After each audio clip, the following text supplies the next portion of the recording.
Time's up for evil Celia Daniels, J. Griffiths, in Emmerdale. For months, she posed a tough but seemingly upstanding farmer, all the while secretly keeping scared vulnerable people trapped in modern slavery. With the help of her drug-dealing son Ray, Joe Absalom, Celia runs an empire of misery and exploitation from Butler's farm. But that empire is about to crumble. The net is closing and the police are on their tail, so Celia needs to come up with a new plan before this becomes her last Christmas.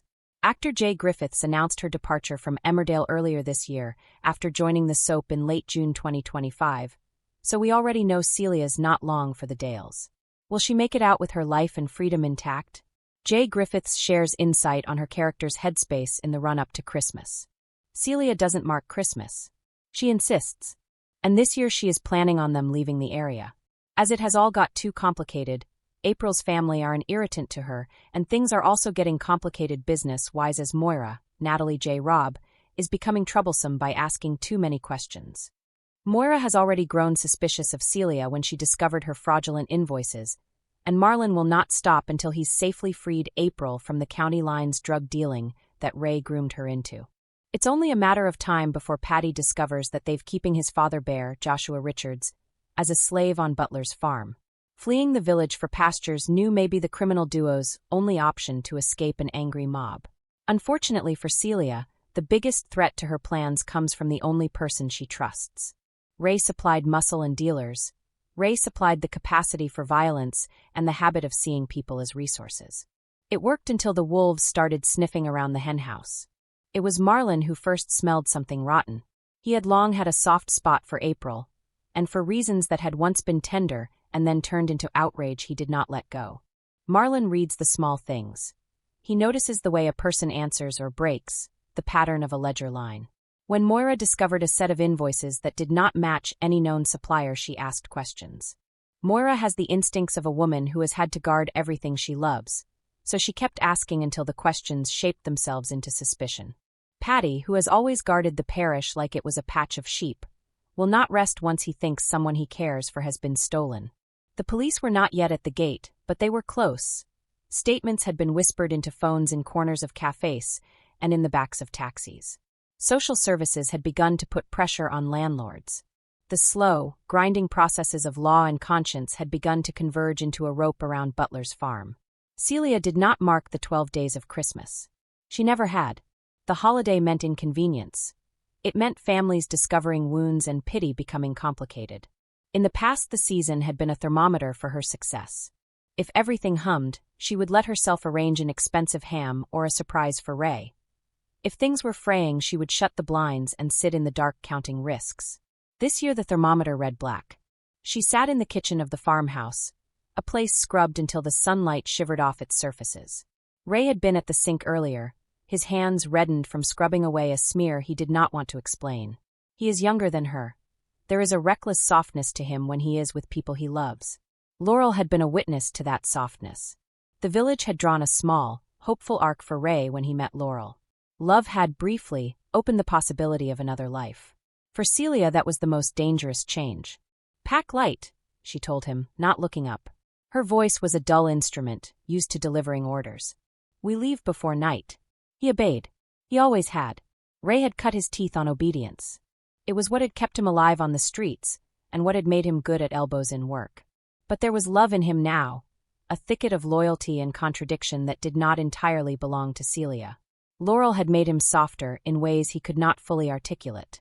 He began to hesitate, and then to justify himself. Sometimes he spoke of different farms, of running and starting again.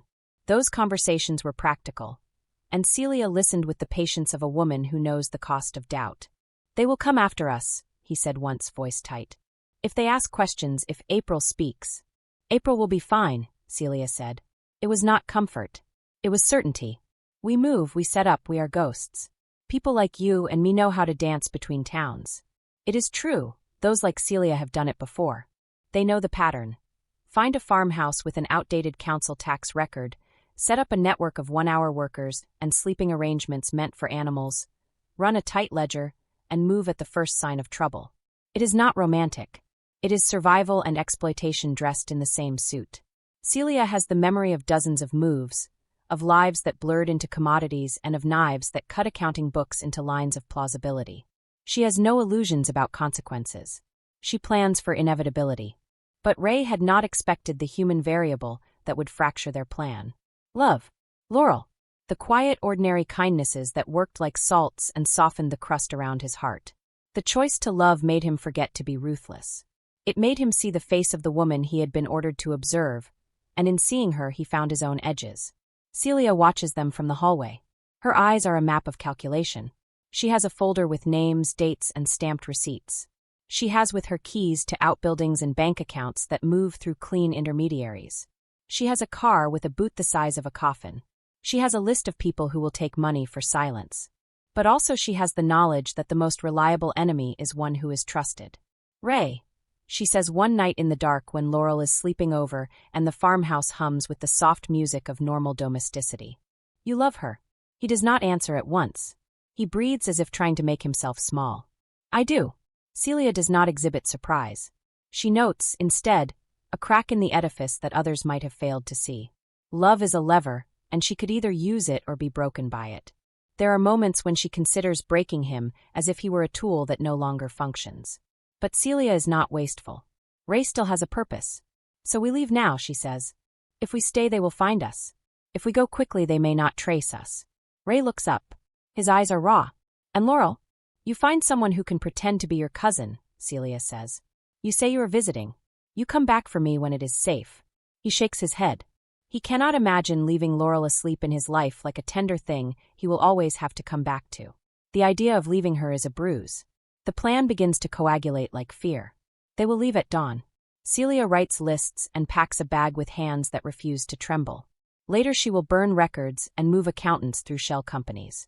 She will take Bear and other people whose lives are shackled by her decisions into trucks and into contracts that smell like freedom and strain like debt. For Celia the logic is simple. Move before the net tightens. Around the village things move in smaller ways. Marlon goes about his business with the blunt persistence of someone who will not be silenced. He convinces himself he is being practical by collecting evidence. Moira, more patient than he, drops by for tea and watches Celia with a smile that no longer fits. Patty, who has always been an overflow guard against cruelty, sleeps badly. He checks that fences are secure and that his father Bear is safe.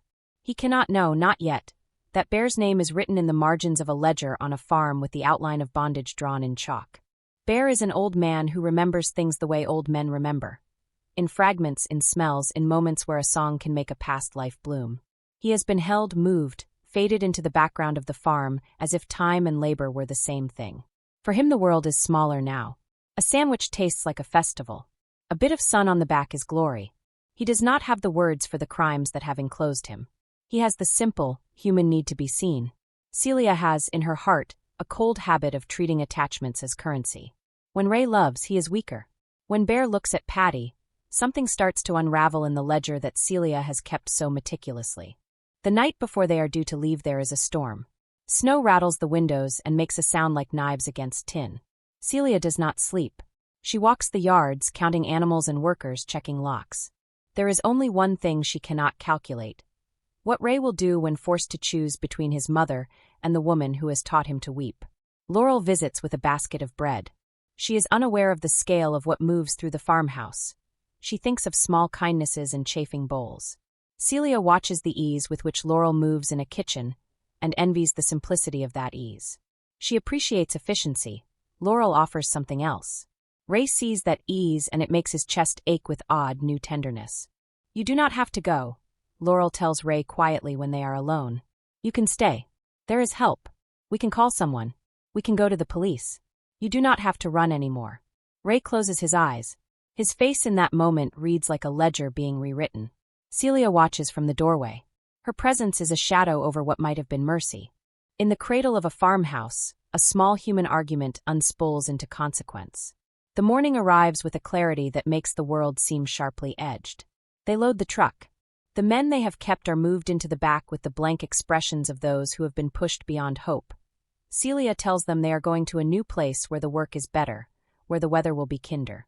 The men give 12 nods that mean defeat, and then look away. In the cab, Ray sits next to her, and for a moment he contemplates the possibility of leaving Laurel behind with a lie. Patty, with a stubbornness that is almost a kind of love, has followed his gut. He sees the truck moving and the people being loaded. The village gathers without knowing what they are gathering against. Marlon hauls himself to the lane. Moira stands at the stile and watches, her suspicion hardened into the shape of a plan. The police sirens are still hours away. Rage is quicker than justice. When the truck rumbles and almost makes it to the main road, someone yells. It is Laurel. She stands at the corner with eyes full of accusation and grief, and the sort of fear that forces a truth out. The truck halts. The men in the back look up as if waking from sleep. Ray turns his head. For the span of a heartbeat, the entire shape of the exit plan hangs in the balance. He is a man pulled by the gravity of two different loves. He looks at Laurel and then at Celia. There are constellations of choices that form in his face. The truck is a moving altar. Celia makes the calculation of a seasoned strategist. If Ray stays, she is compromised. If Ray goes, she may be free. She slides out of the truck, closes the door behind her, and lifts her hands as if to defuse a situation she herself ignited. Let him go, she says to Ray, voice steady. Go. Take what you need. Leave me to what I must do. Ray turns and moves as if in a dream, out of the cab and towards Laurel, who collapses into his arms with a sob that feels like weather breaking. Patty pushes forward and frees Bear from the back of the truck.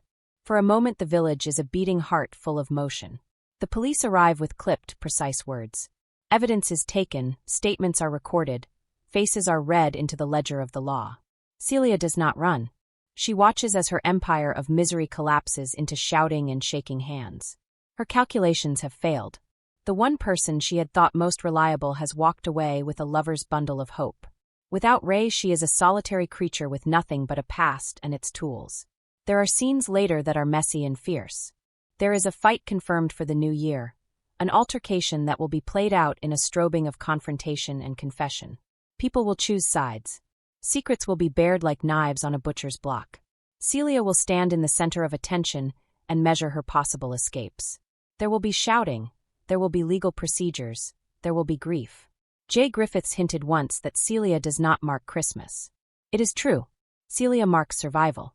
The farm becomes a place of law and consequence, and in the end there is a choice that is older than the Dales themselves: to run or to be accountable.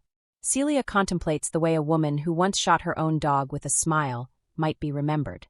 For a moment she allows herself the small cruelty of imagining a courtroom with her face at the table. She has plans that have nothing to do with repentance. She has thoughts of a vanishing future that does not include the small hands of those she has tormented. She has the clarity of someone who knows the cost of other people's breaths. In courtrooms and village halls things are written down. Names are listed. Bear tells Patty in a voice like a final song that he remembers where freedom smelled like rain on a different farm. Ray and Laurel sit together and speak in quiet voices about moving away, about not being pulled into the orbit of old crimes. Marlon tones with relief that is almost ferocious in its tenderness. Moira stares at Celia with an expression that has the power to undo a ledger. Celia sits in a cell for a time and measures the air. For someone like her, the loss of choice is the last strange punishment. She will not be free to set the clockwork again. She will be forced to face the faces she broke. Whether she will be remembered as a monstrous farmer or as a complex villain is a conversation for the press and for the parish. For now, there will be hearings and testimony and the slow machinery of justice, grinding toward a result the village will debate for years. Outside the courthouse the Dales are quiet, and snow lies soft on hedgerows like a verdict waiting to be read. People who have been small find themselves large in the telling. Those who have been loyal find their loyalties complicated. And Celia, who planned for every eventuality except the one where love makes her own stone crack, sits and thinks of the farms she will never own again. The Great Escape did not go to plan. It could not. Because plans are the bones of a story and people are the flesh that refuses to be contained. Ray made a choice that was not strategic. He chose Laurel and the small life she offered. He called the police himself. He came home and told the truth.